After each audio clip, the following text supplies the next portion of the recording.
John DeSando.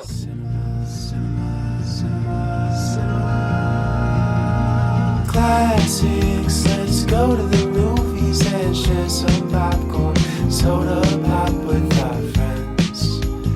Turn off our cell phones and get away. Night or day, it's John DeSando on the radio.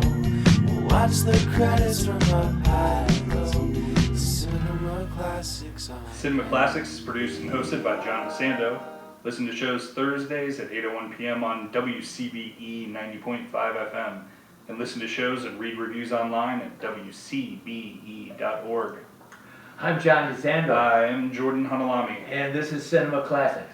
And boy, we have a classic and a wacko all together at the same time. We're looking at Surfer with, I hope he's your friend of yours, he's certainly a friend of mine in the sense, if I really want different cinema, just watch what Nicolas Cage is doing, and you're going to see different cinema.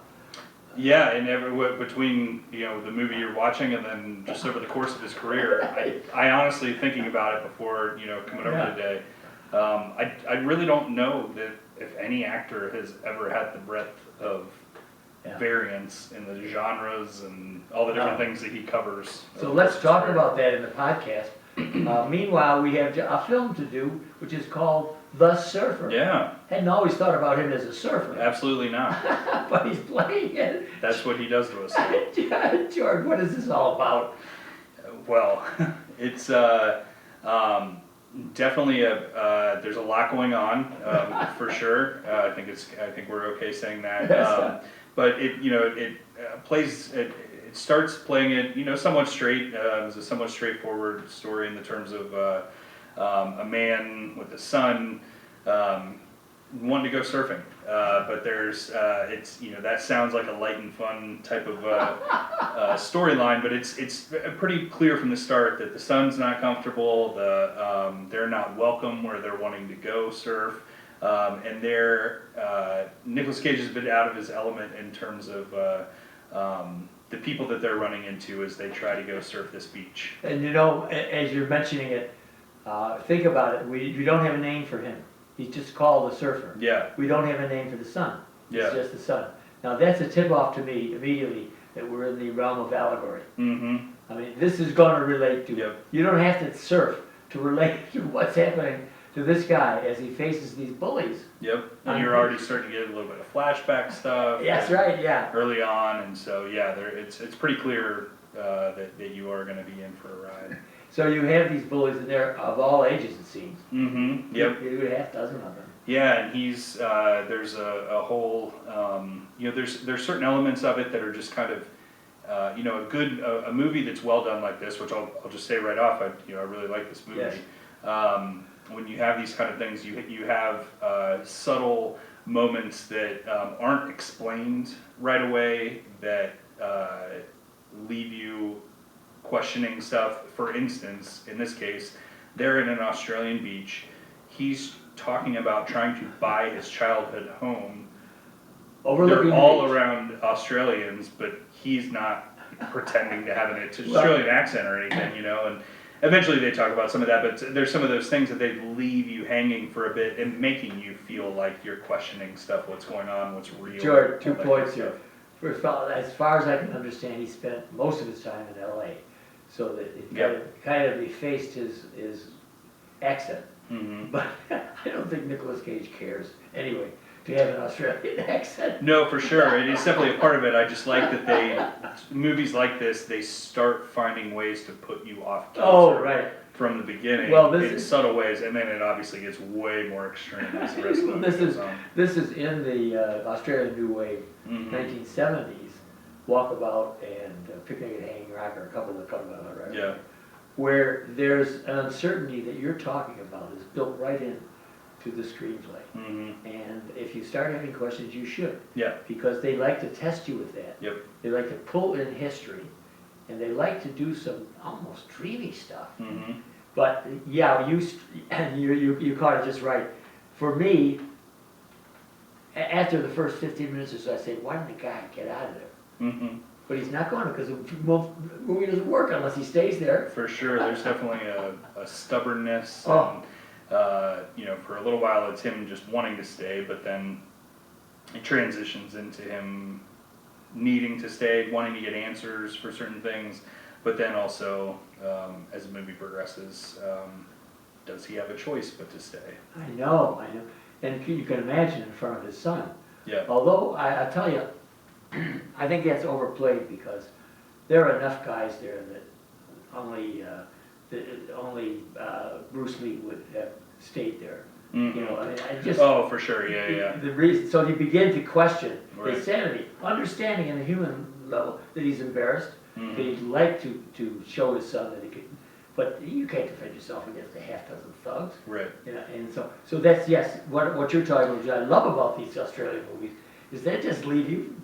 Yeah, and that's a nice element here, because you're right, that doesn't make a lot of sense, but it's a nice way that, that's a good reason that they have this whole him trying to buy his childhood home thing. Yes. Because it gives that sense of like he is fighting for something, to be back a part of. He's trying to say, I was a part of, I am a local. Oh, excellent, You know, yes. I had to move away, but I am a part of this. Yes, how much have we wanted to bring back our childhood? Yeah. And this would be the materialistic way to do it. Mhm. I mean, this is a beautiful home overlooking this beautiful spot. Yeah. It's never identified, I think, that whatever it is, it's a magical beach that the surfers have Mhm. discovered. And they just, interesting too, George, just the nuance here. They don't want anybody who isn't local Mhm. surfing on that beach. Right. And yet, he was for a long time a Yeah. local. And, Yep. but that ties into the twist as it goes on to the end. Yeah, and yeah, I feel like they also do well with telling a lot of story without having to show a bunch. It's not a real long movie. I love that it's under 2 hours. I feel like No, I nothing's know, under 2 hours actually, anymore. yes, right, yeah. But they, you know, just stuff with just saying he's been working his whole adult life to get back to this point to buy his house, but his kid doesn't really like him, his wife's annoyed, you know, like she's moved on. They tell all this stuff through basically you're learning, okay, he has kind of sucked at being a dad and a husband, Yes. all to get to this point. And they don't have to show you all that, No. there's a couple lines that make you understand. What does he need to know? Well, what do we need to know? He drives up in his Lexus. Yeah, He has eventually to give up his dad's watch. yeah, Now, you're the kind of guy that attaches himself to stuff like that. So letting that watch go was a very important point yeah. in the film. Yeah, and we should say, I know we're a little limited on you know, time for such a, you know, a wide-ranging movie like this. It is important to note that there is, like, he's the main character clearly, but there's, when we were referencing these local people, the bullies and stuff, they're actually like almost like a gang. Oh, You yeah. know, it's like they're a very significant part of this movie, get to be more and more so as the movie goes on. But it's, yeah, him battling these guys, and you're learning more about them, and, you know, they have a leader, they're, you know, it's kind of I guess it's more of a cult than a gang, but yeah, that battle against that, it's Yeah. a true psychological thriller. Oh, I think so too. Yeah. I think a real psychological. Yeah. For instance, George, how many times have we worried about losing our cell phones? Yeah, right, Gee, you know, yeah, 20 years ago you'd say, what is all this about? Today, we understand exactly what that means. yep, When his phone doesn't work, he doesn't. and he has to ask somebody to call him on a payphone. I love that, yeah. And he has to barter to get coffee. Right, I mean, this is a real decline. yep, You know, he's not coming out well. mm-mm, It just as the days go on. mm-hmm, And only Cage can make something cinematic out of drinking out of a toilet. yeah. Whew. God, George. Yeah, he's willing to go places. Yes, he really is. In this, you know, this movie, he definitely goes it's full spectrum of Cage. I mean, you got the, you know, relatively calm, trying to keep it together guy, to the, you know, totally unhinged, losing his mind, not Yep. knowing what's real guy. Yep. But you know, I don't want people out there to be afraid. We're going to talk a little bit later about some of his other roles. But even on this one, at least I think it's palatable for me. You know, it's not like he's a real crazed guy. He just goes over much farther, as you said, than any actor would willingly go. Mm-hmm. And yet he somehow, and that's maybe his kiss, makes it universal, makes it acceptable in some sense. That you say, well, this is just some weird movie. Say, no, you know, he's through stuff that really affects me, Yeah. affects everybody else, so. Yeah, I was reminded a lot of that progression of him that I think you're alluding to from Yeah.